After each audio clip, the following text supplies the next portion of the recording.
नमस्कार दोस्तों, स्वागत है आपके अपने YouTube चैनल रीडिंग लवर्स पर। दोस्तों, आज की जो वीडियो में हम करने वाले हैं हरियाणा में जो टीचर एलिजिबिलिटी टेस्ट जो होने वाला है टीटी पीटी पीआरटी में, तो आपके एग्जामों के लिए महत्वपूर्ण जो क्वेश्चन हैं वो आज की वीडियो में करने वाले हैं।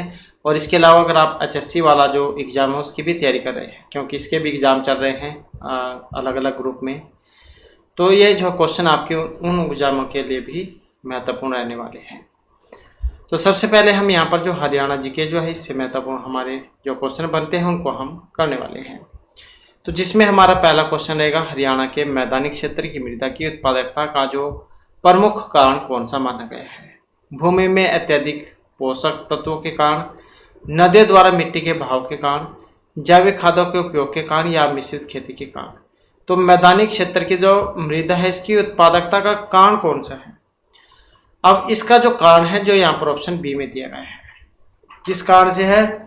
जो नदियाँ हैं इनके द्वारा मिट्टी के बहाव के कारण, क्योंकि इनके पास नदियाँ हैं और ये जो महत्वपूर्ण जो पोषक तत्व होते हैं भूमि को उपजाऊ करने के लिए, तो वो जो है नदियों के माध्यम से बहा कर आ जाते हैं। तो इसी कारण से जो यहाँ पर ऑप्शन जो है इसको माना गया है। इसके बाद जो नेक्स्ट क्वेश्चन है हमारा यहाँ पर, हरियाणा का जो दक्षिणी भाग है, दक्षिण पश्चिमी भाग, इसमें मृदा पाई जाती है जालोर, रेतली, गिरिपादिया या सभी। हरियाणा का जो दक्षिणी पश्चिमी भाग है इसमें किस प्रकार की मृदा पाई जाती है? और मृदा की बात करें तो इसमें जो है ऑप्शन रहेगा बी वाला, क्योंकि ये जो दक्षिण का पार्ट है पानी की वहाँ पर कमी है, तो जहाँ पर पानी कम होगा तो वहाँ पर रेत ज़्यादा होगा।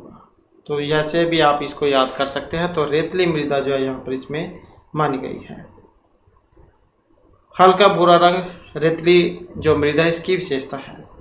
और राज्य में रेतली मृदा का प्रसार पड़ोसी राज्य राजस्थान से चलने वाली तेज हवा के कारण होता है।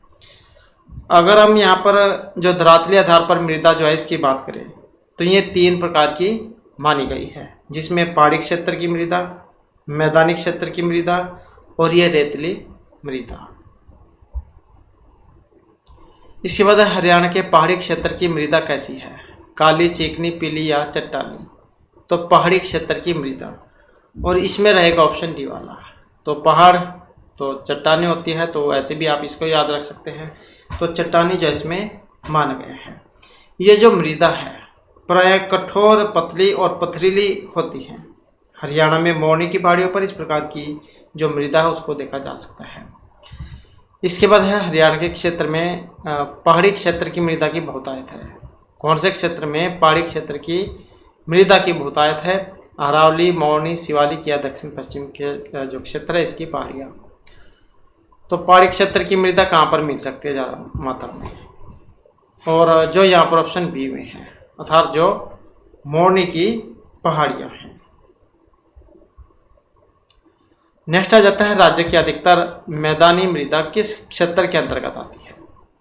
मैदानी मृदा खादर, दोआब, बांगर या इन सभी में। तो राज्य की अधिकतर मैदानी मृदा किस क्षेत्र के अंतर्गत आती है? और यहाँ पर जो है ये खादर इसमें माना गया है। और खादर और बांगर तो ये 2 प्रकार में जो है बांटा गया था। अब ये खादर जो है कौन सा भाग होता है? खादर जो है ये कह देते हैं जो मिट्टी का एक नया भाग होता है, और प्रत्येक वर्ष आने वाली बाढ़ के द्वारा लाए गए जलोढ़ अवशोधन के निक्षेप के कारण खादर मृदा का नवीकरण होता रहता है। इसलिए खादर मृदा का क्षेत्र सबसे अधिक उपजाऊ होता है। ये जो खादर जो मिट्टी होती है मृदा, इसमें चूना, पोटास, मैग्नीशियम ये बहुत ज़्यादा मात्रा में पाई जाती है। और ये मृदा बलुआ सिल्ट, बलुआ मटियार, दोमट मटियार, दोमट इन स्थानीय नामों से भी जानी जाती है। नेक्स्ट क्वेश्चन है हमारा, और एक जो ये बांगर है, बांगर जैसे खादर में ये उपजाऊ मानी गई है, इस प्रकार से बांगर जो है कम उपजाऊ मानी गई है।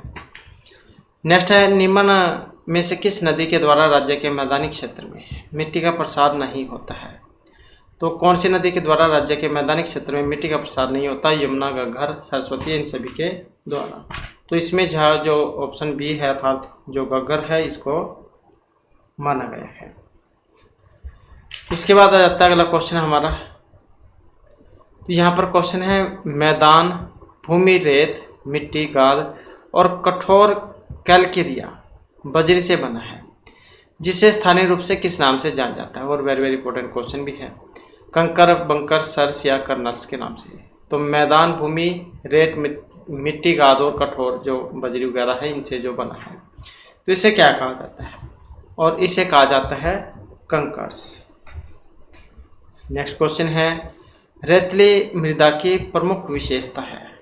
भूरे रंग का होना, लाल रंग का, हल्के भूरे होने या कोई सभी नहीं। तो जो रेतीली जो मिट्टी होती है, इसकी विशेषता, इसे आप कैसे पहचान सकते हैं? तो ये है हल्के भूरे रंग की होने के कारण। नेक्स्ट क्वेश्चन आ जाता है हमारा, राज्य में रेतीली मृदा के प्रसार का प्रमुख कारण कौन सा है? नदियों का बहाव, पड़ोसी राज्य से चलने वाली तेज हवाएं, चट्टानों का अपरदन या ये सभी। तो रेतीली मृदा के प्रसार का प्रमुख कारण कौन सा है? और प्रमुख कारण जो है पड़ोसी राज्य से चलने वाली तेज हवाओं का होना। इसके बाद है मृदा के संगठन के आधार पर राज्य की मृदा को कितने भागों में बांटा जा सकता है? 4, 5, 6 या फिर 7 में। तो मृदा के संगठन के आधार पर राज्य की मृदा को कितने भागों में बांटा जा सकता है? और इसे जो है 6 भागों में बांटा जा सकता है। अब 6 भाग कौन कौन से हैं? एक तो आ जाती है हल्की मृदा, दूसरी है अत्यंत हल्की मृदा, मध्यम मृदा, भारी तथा बहुत भारी मृदा, शिवालिक, गिरी, पादे और चट्टानी तल की मृदा, सामान्यतः भारी मृदा, जिसमें खादर और बंगर जो है आ जाती है। तो इस प्रकार से 6 भाग जो है इसमें बांटा गया था इसको। इसके बाद है राज्य में उपस्थित हल्की मृदा को कितने भागों में बांटा गया है? 2, 3, 4 या 5 में। किसको? हल्की मृदा को। और हल्की मृदा जो है इसको बांटा गया है 2 भागों में। इसके बाद आ जाता है नेक्स्ट क्वेश्चन हमारा,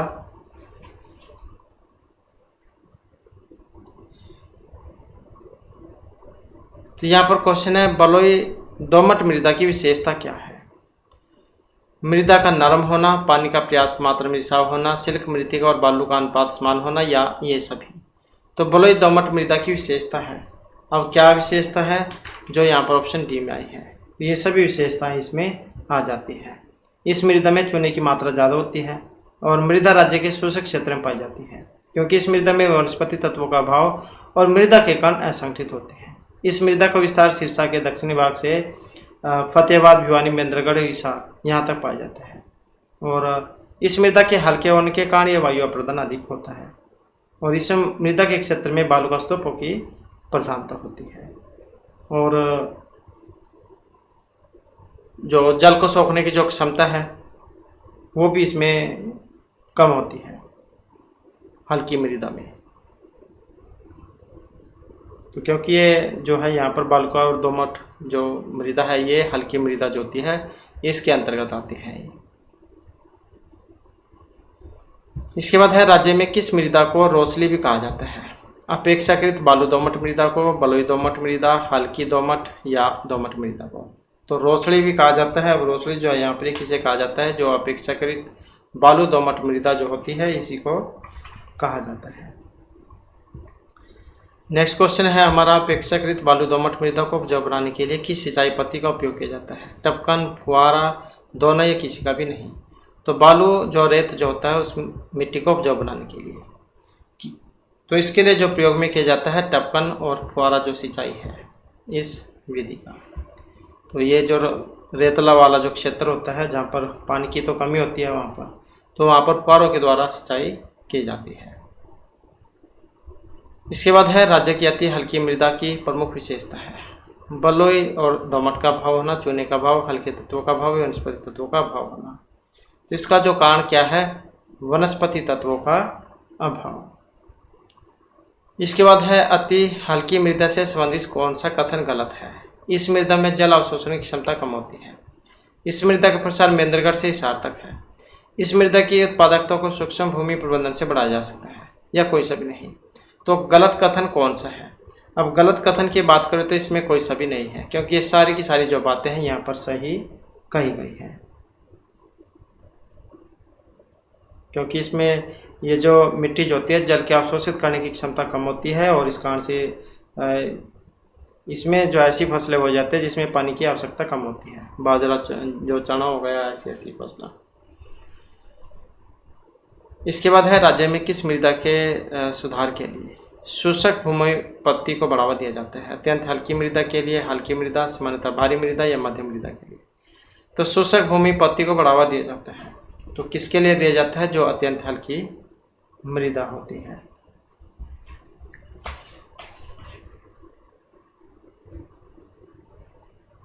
नेक्स्ट क्वेश्चन है, राज्य के दक्षिणी पश्चिमी अंबाला में उपस्थित मध्यम मृदा को कितने रूपों में बांटा गया था? तो राज्य के दक्षिण पश्चिमी अंबाला में उपस्थित मध्यम मृदा को 2, 3, 4 या 5 भागों में।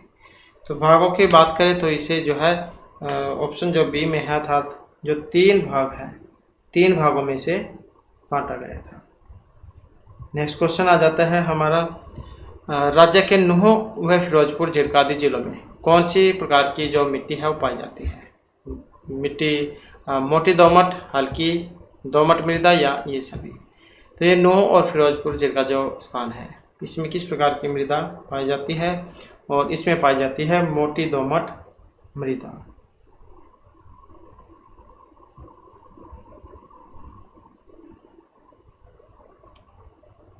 नेक्स्ट आ जाता है, दोमट मृदा में किस फसल का उत्पादन अधिक होता है? गेहूं, कपास, चावल या इन सभी का? दोमट मृदा में तो इसमें जो होगी इन सभी का हो जाएगा, गेहूं, कपास और चावल का। और ये कौन से क्षेत्र में पाई जाती है? यमुना जो घग्गर मैदान का जो क्षेत्र है तो उसमें पाई जाती है। और मृदा अत्यधिक उपजाऊ भी है और पर्याप्त वर्षा होने पर इस मृदा में फसल अच्छी भी होती है। और इसमें गेहूँ, चावल, कपास, गन्ना इनका अधिक उत्पादन होता है। और ये मृदा राज्य के मध्यवर्ती भाग मुख्यतः जैसे जींद है, कैथल है, सोनीपत, पानीपत, गुड़गांव, कुरुक्षेत्र, तो इन क्षेत्रों में पाई जाती है। इसके बाद राज्य में किस मृदा का प्रसार बरसाती नदियों के किनारे में अधिक देखने को मिलता है? खादर, बांगर, बारी तथा बहुत भारी मृदा का, इन सभी का? तो राज्य में किस मृदा का प्रसार बरसाती नदियों के किनारे में अधिक देखने को मिलता है? तो ये भारी तथा बहुत भारी मृदा होती है। ये जो थानेश्वर फतेहाबाद का जो घग्गर क्षेत्र है, इसमें सोलर नामक कठोर चीका और जगाधरी में लोहयुक्त चीका अर्थात डाक्कन मृदा पाई जाती है। इसके बाद है, किस मृदा का स्थानीय नाम डाक्कर है? सामान्यतः भारी मृदा, बहुत भारी मृदा का, शिवालिक मृदा का, चट्टानी तल की मृदा का? तो डाक्कर के नाम से जानी जाती है। और मृदा कौन सी है? तो इसका नाम है बहुत भारी मृदा। इसके बाद आ जाता है, किस मृदा की उत्पादकता को विभिन्न जैविक तथा रासायनिक खादों के द्वारा बढ़ाया जा सकता है? खादर, बांगर, बहुत भारी मृदा या गिरिपादी मृदा को? तो जैविक और रासायनिक खाद के द्वारा उसकी जो उपजाऊ शक्ति है उसको बढ़ाया जा सकता है। और कौन से वाली है? तो ये बहुत भारी मृदा होती है। इसके बाद क्वेश्चन है, राज्य में शिवालिक तथा गिरिपादी मृदाओं के पाए जाने का प्रमुख कारण कौन सा है? उत्तर पूर्वी भाग में शिवालिक पहाड़ियों का विस्तार, दक्षिण में अरावली की पहाड़ियों का विस्तार, दोनों या कोई सा भी नहीं? तो राज्य में शिवालिक तथा गिरिपादी मृदाओं के पाए जाने का प्रमुख कारण कौन सा है? प्रमुख कारण की बात करें तो इसमें दोनों को माना गया है, जिसमें उत्तर पूर्वी भाग में शिवालिक पहाड़ियों का विस्तार और दक्षिण में अरावली की पहाड़ियों का विस्तार। इसके बाद है, शिवालिक मृदा में किस तत्व की प्रधानता होती है? बालू, चीका, बजरी या इन सभी की? तो शिवालिक मृदा में किस तत्व की प्रधानता होती है? तो इसमें किसकी होगी? सभी आ जाएंगे, जिसमें बालू, चीका, बजरी ये सभी आ जाते हैं। और इसका विस्तार कहाँ से कहाँ तक है? तो ये उत्तरी पूर्वी भाग जो है इसमें पाए जाते हैं। ये कहाँ तक है? उत्तर पूर्वी भाग में शिवालिक और दक्षिण में अरावली की पहाड़ियों तक इसका विस्तार है। और पंचकुला, अम्बाला, यमुनानगर, तो इस जो जिले हैं इसमें ये पाई जाती है। और कौन कौन से तत्व होते हैं इसमें? तो शिवालिक की मृदा की बात करें तो बुरबुरा, बलुआ पत्थर, बालू, चीका, बजरी इन तत्वों की प्रधानता होती है।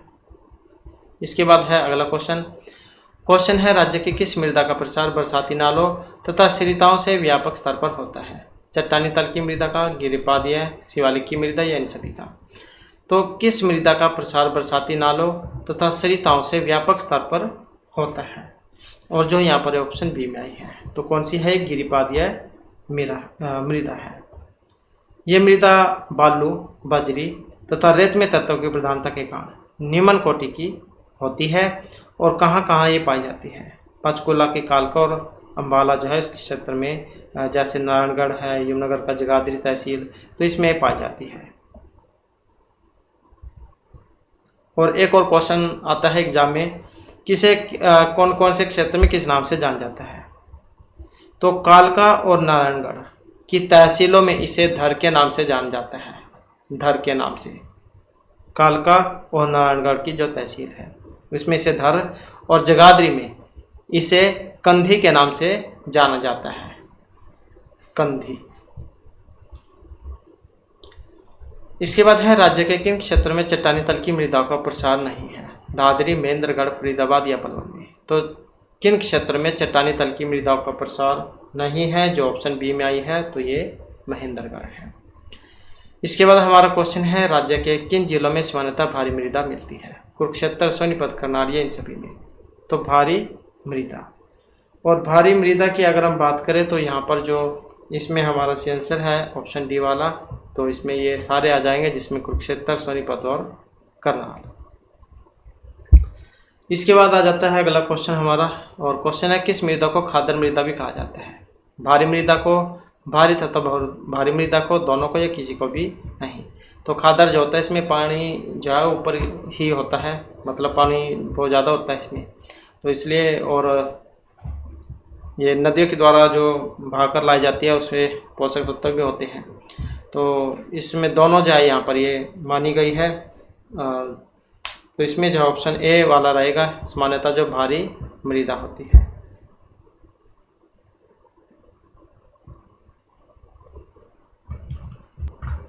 तो इसमें जाइए ऑप्शन एक रहेगा, क्योंकि ये जो मिट्टी जो होती है इसमें जल धारण करने की जो क्षमता वो कम होती है, क्योंकि रेतली नहीं होती है तो पानी भी कम पीती है। तो और सूखने पर क्या है, कठोर हो जाती है। और कहाँ कौन कौन से जो क्षेत्र जहाँ पर पाई जाती है, जिसमें यमुनानगर, कुरुक्षेत्र, करनाल, पानीपत, सोनीपत, फरीदाबाद, ये वाले जो क्षेत्र है इसमें ये पाई जाती है। और यहाँ पर इस क्षेत्र में बाढ़ भी आती है, तो नवीन खादर भी कह सकते हैं आप इसको। इसी कारण से ये उपजाऊ भी है। खादर मृदा में किन तत्वों की प्रचुरता होती है, चूना, मैग्नीशियम, पोटासियम, इन सभी की। तो कौन कौन से होंगे इसमें, तो इसमें जो है ये सभी आ जाएंगे। इसके बाद खादर मृदा में किन फसलों की उत्पादकता अधिक होती है, तो कौन सी क्यों होगी इसमें, तो जिसमें सारे आ जाएंगे, जूट, चावल। किस मृदा में नाइट्रोजन और फास्फोरस की कमी पाई जाती है, खादर, मध्यम, बांगर या किसी में भी नहीं। कौन सी मृदा में नाइट्रोजन और फास्फोरस की कमी होती है, तो ये कौन सी है, और ये बांगर होती है। इसके बाद है अगला क्वेश्चन, यहाँ पर हमारा क्वेश्चन रहेगा, हरियाणा के निम्नलिखित में से किस जिले में लाल चेस्टनट मृदा पाई जाती है, रोहतक, यमुनानगर, सिरसा या भिवानी में। तो लाल चेस्टनट जो मृदा है ये कहाँ पर पाई जाती है, और इसमें जो है ऑप्शन रहेगा सी, तो यमुनानगर जो है इसमें ये पाई जाती है।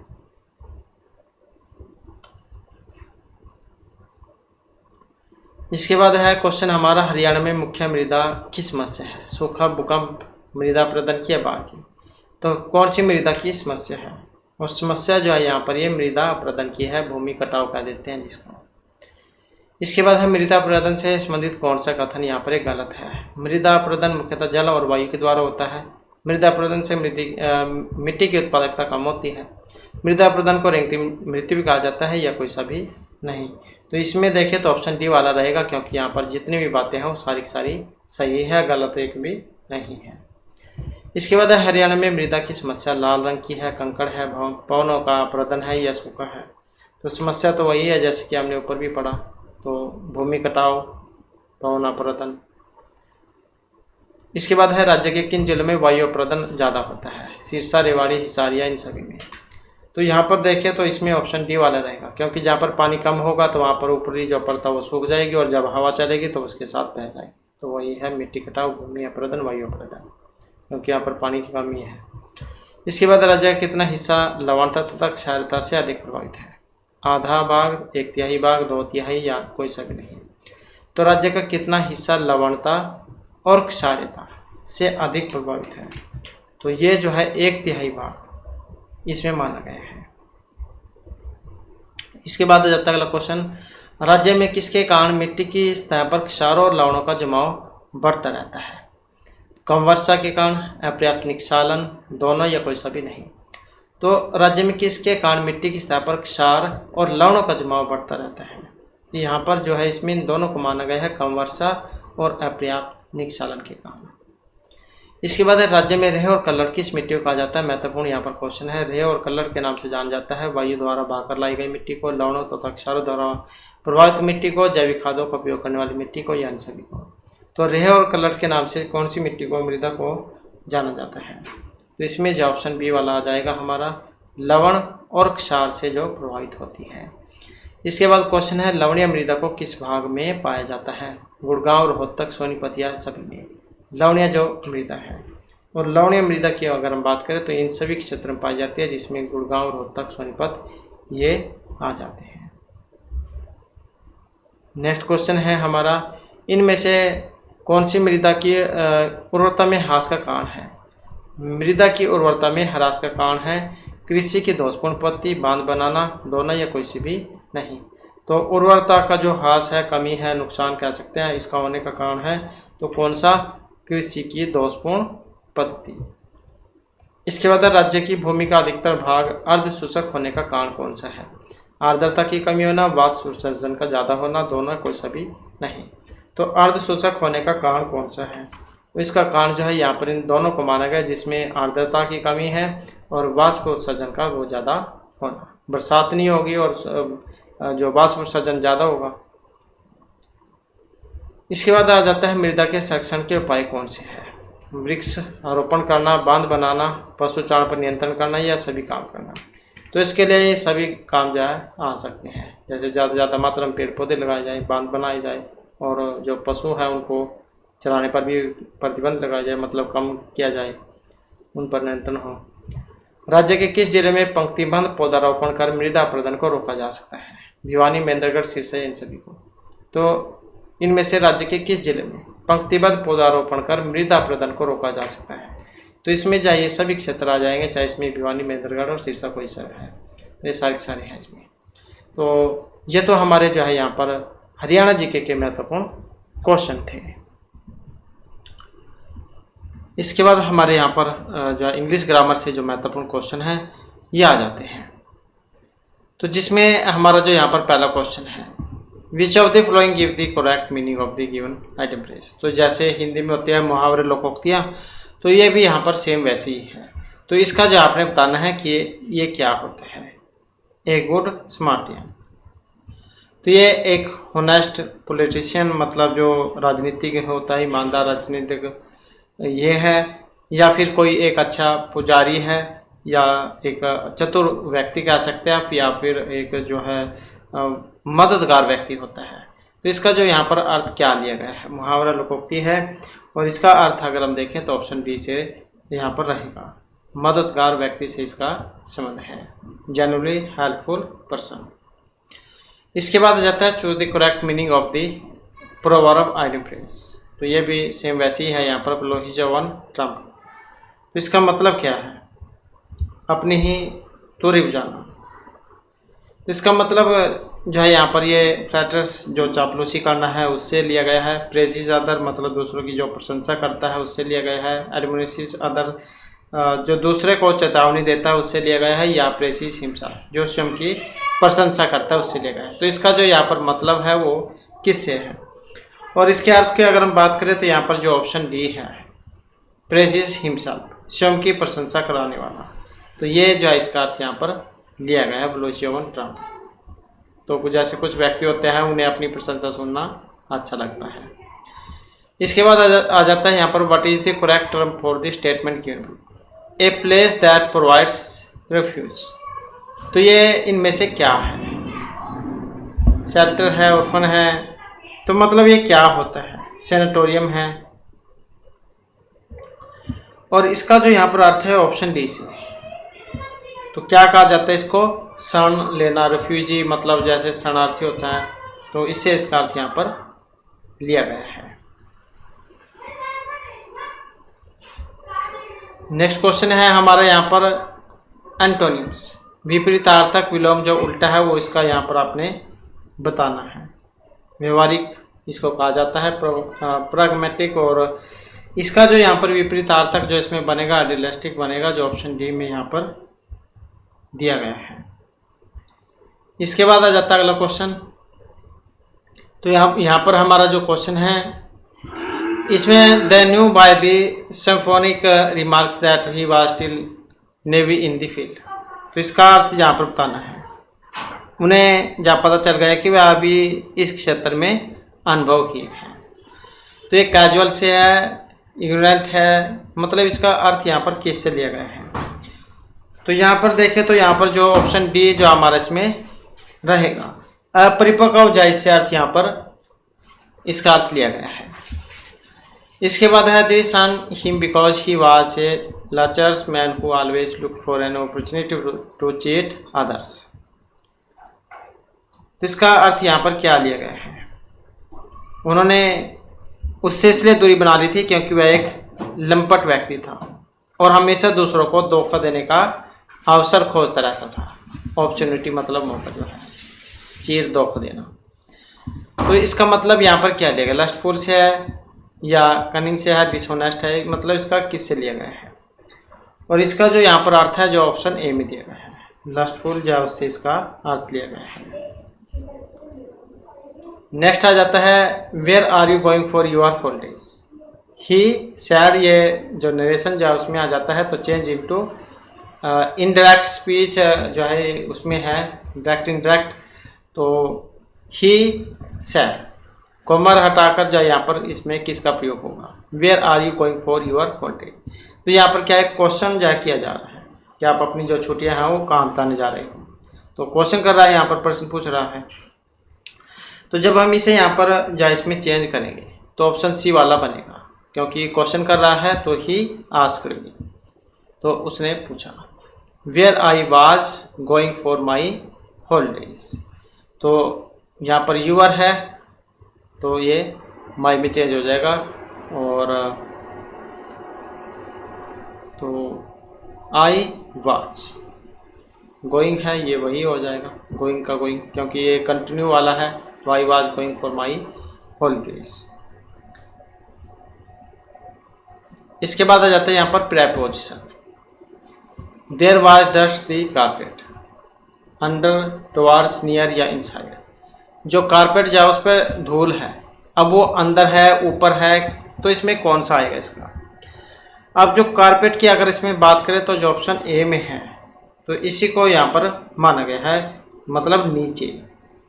तो कालीन के क्या है, नीचे धूल थी, there was a dust underneath the carpet.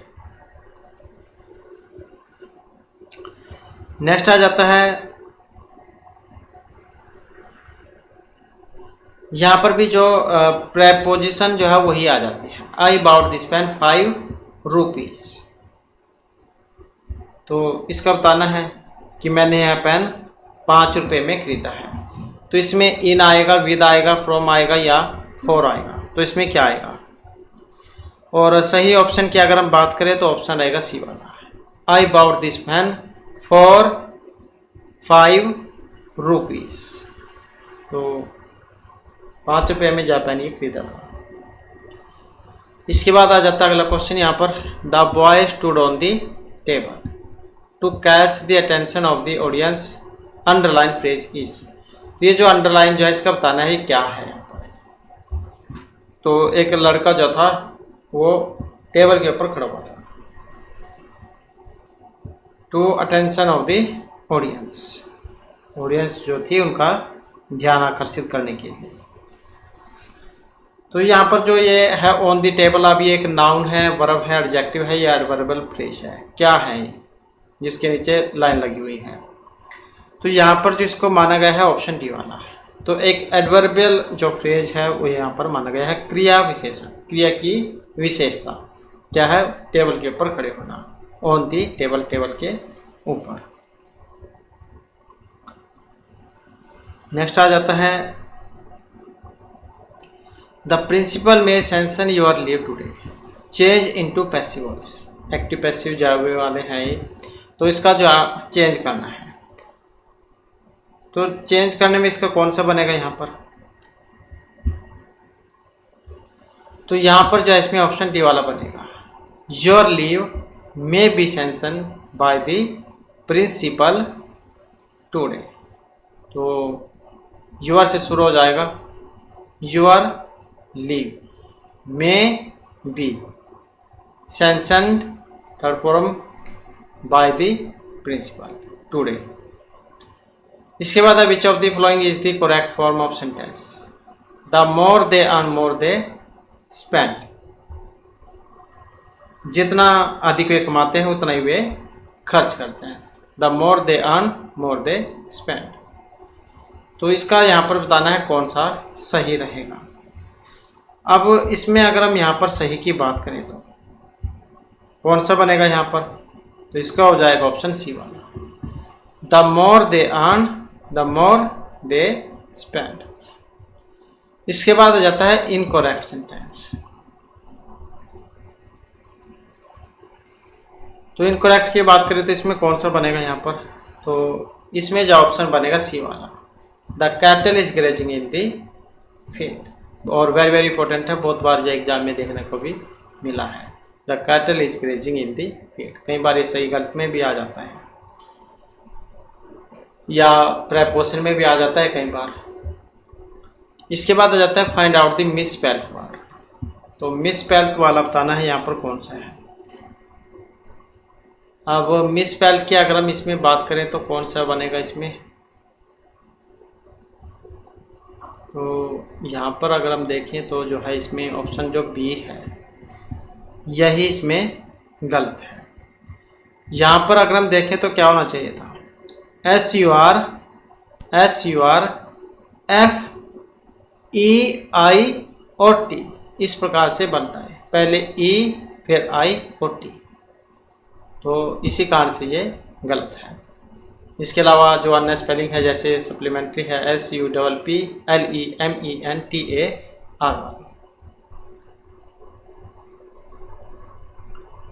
इसके बाद है identify the tense used in the given sentence, तो जो यहाँ पर वाक्य आया है when I arrive Anu has just left. अब ये वाक्य बताना है कौन से काल का है, प्रेजेंट का है, कंटिन्यू का है। अब इसमें देख सकते हैं कंटिन्यू की पहचान वही है, उसमें ING होना चाहिए। पास्ट परफेक्ट है, मतलब जो काम भूतकाल का था या जो काम अब का है, प्रेजेंट का। अब यहाँ पर दो बच गए, अब इन दो में से ये कौन से वाला है, तो when I arrive Anu had just left, वो जा चुकी थी, तो ऑप्शन जो है पास्ट का बात हो रही है, तो पास्ट परफेक्ट टेंस जो उसका वाक्य है ये हैड लगा हुआ है, सेकंड फॉर्म है।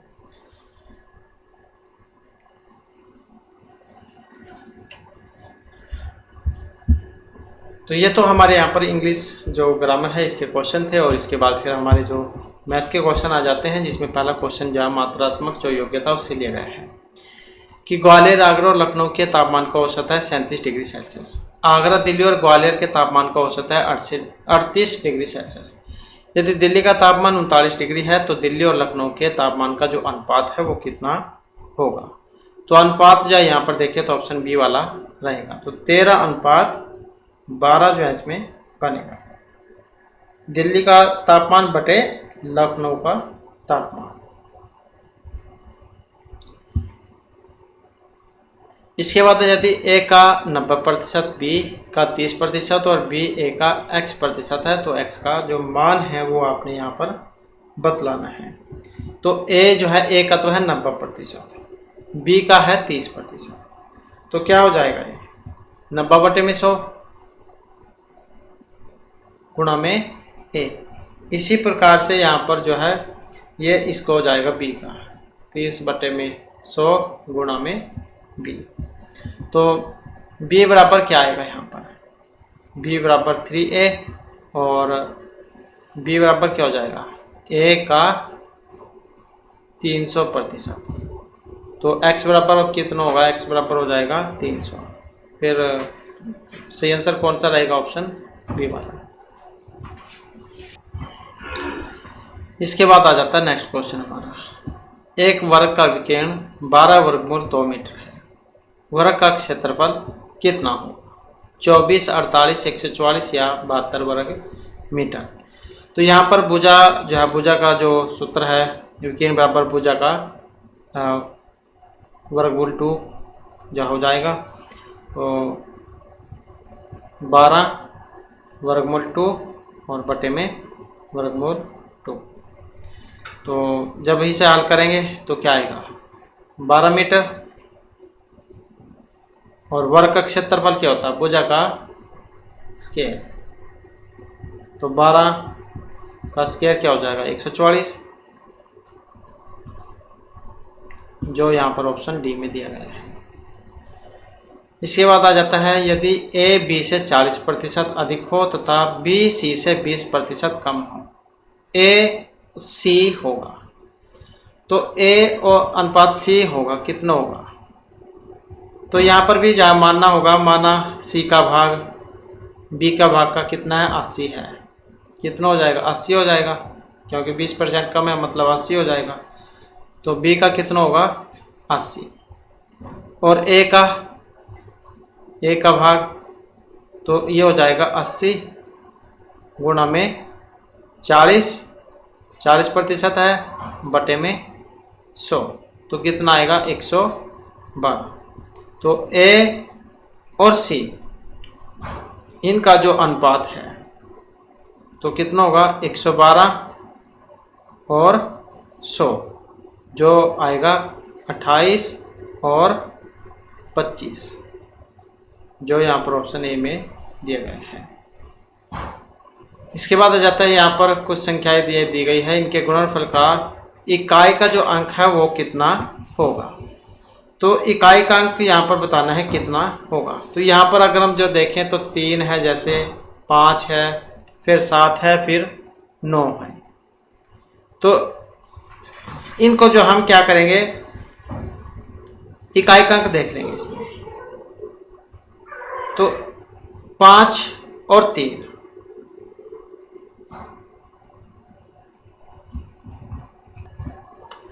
तो इसमें ये जो है इनकी गुणा कर लेंगे हम, और जब हम इसको गुणा करेंगे तो 945 ही आ जाएगा, और इकाई का अंक इसमें देख सकते हैं 5 है, तो यही जो आंसर हो जाएगा। इसके बाद आ जाती है, यदि 3 पुरुष 4 महिलाएं एक दीवार को 43 दिन में बनाते हैं तो 7 पुरुष 5 महिलाओं को उसी दीवार को बनाने में कितना समय लगेगा? तो कितना टाइम लगेगा यहाँ पर? तो इनको जो यहाँ पर टाइम लगेगा 12 दिन का। इसके बाद है, कीड़ा घनिया कमरे के किनारे ए से किनारे बी की तरफ 4 सेकंड में उड़ता है, जहां ए एवं बी विकिरणीय रूप से विपरीत किनारे हैं। कमरे की भुजा 4 मीटर है, कीड़े की जो चाल है वो आपने बतानी है, कीड़े की चाल। अब इसमें अगर हम देखें तो यहाँ पर जो आंसर हमारा रहेगा ऑप्शन ए वाला, वर्गमूल 3 मीटर सेकंड। इसके बाद आ जाते हैं, घोड़ा एवं कुत्ता प्रत्येक ₹12,000 में बेचे गए, घोड़े को 20% हानि पर बेचा गया एवं कुत्ते को 20% लाभ पर।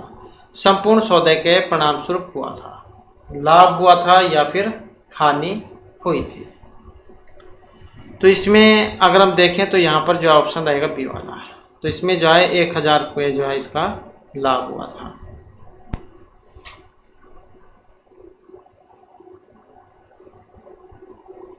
इसके बाद आ जाता है, 3488 को 12 से भाग करने पर प्राप्त शेषफल और 2478 को 11 से भाग करने पर प्राप्त शेषफल में जो अंतर है ये कितना होगा?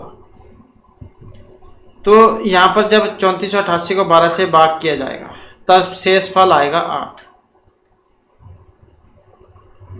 और जब 2478 को 11 से भाग किया जाएगा तब आएगा 3।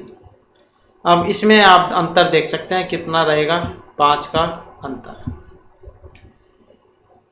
इसके बाद है, एक रेलगाड़ी स्टेशन P से 8:18 AM पर चलकर स्टेशन Q पर उसी दिन 10:28 PM पर पहुंचती है। रेलगाड़ी द्वारा Q तक पहुंचने में लगा समय होगा, तो इस समय कितना है? समय जो है इसमें ऑप्शन डी वाला रहेगा, 14 घंटे 10 मिनट का। इसके बाद आ जाता है यहाँ पर तार्किक क्षमता वाला रीजनिंग का क्वेश्चन है।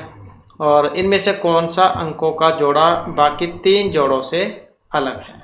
अब एक अलग है, अब अलग यहाँ पर बताना कौन से वाला है।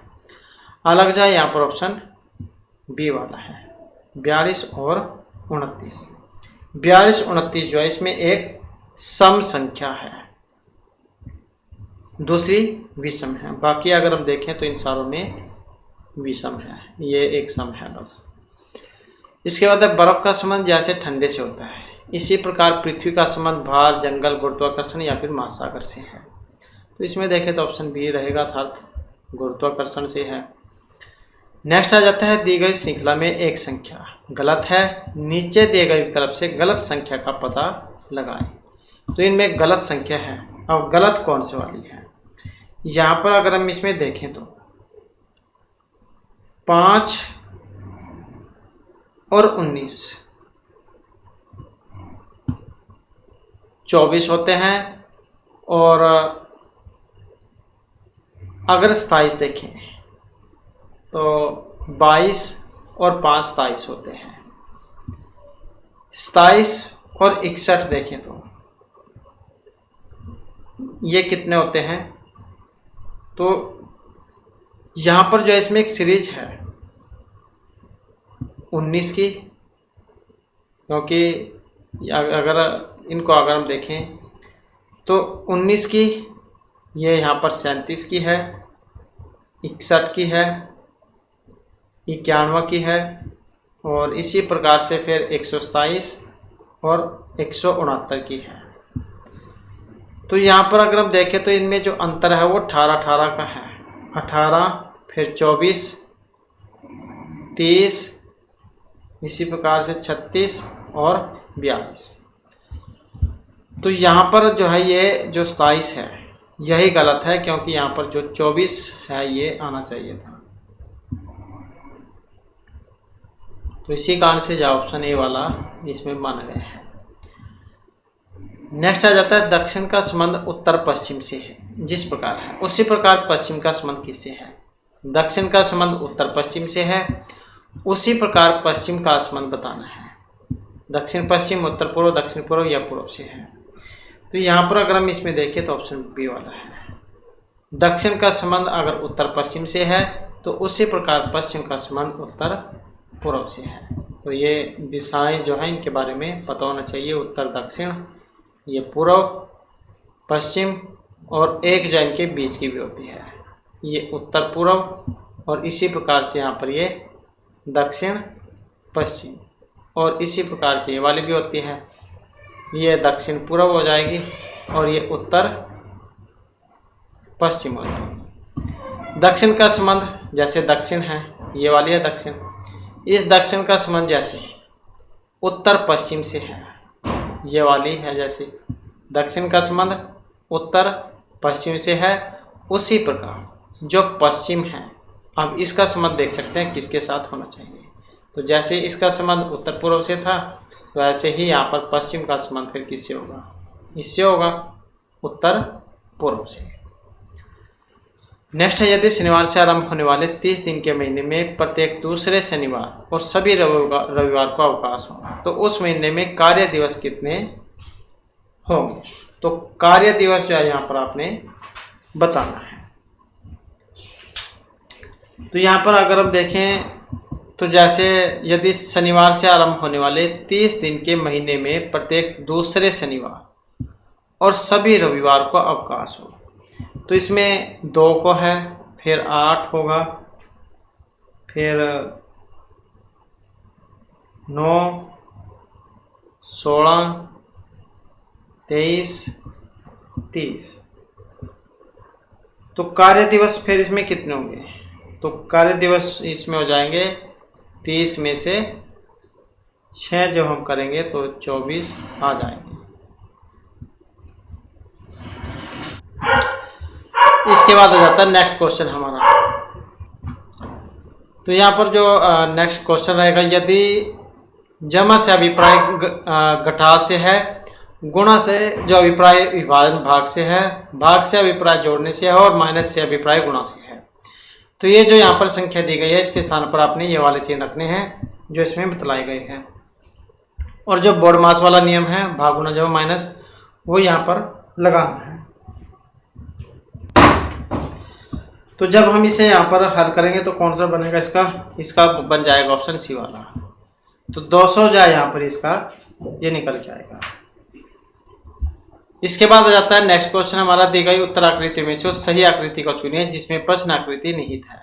तो ये वाली जो है ये आकृति आपने बतानी है कौन से के साथ सही मैच कर रही है। तो इसमें अगर हम देखें तो ये जो आकृति है जो यहाँ पर ऑप्शन बी वाला है इसके साथ जो है मैच कर रही है। नेक्स्ट आ जाता है कौन सा एक बाकी तीन से भिन्न है।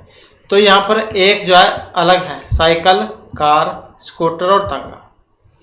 अब इसमें अगर हम देखें तो यहाँ पर जो है ये जो ऑप्शन सी में है कार, यही अलग है क्योंकि साइकिल है इसमें भी 2 पहिए होते हैं, स्कूटर में भी, तांगे में भी। कार जो 4 पहियों वाली है तो यही अलग है। नेक्स्ट आ जाता है सही विकल्प का चयन कीजिए जो दी गई श्रृंखला के पैटर्न को जारी रखेगा और श्रृंखला में प्रश्नवाचक चिन्ह है उसके स्थान पर आएगा। तो इसमें अगर हम देखें तो कौन सा क्रम यहाँ पर इसका बना हुआ है।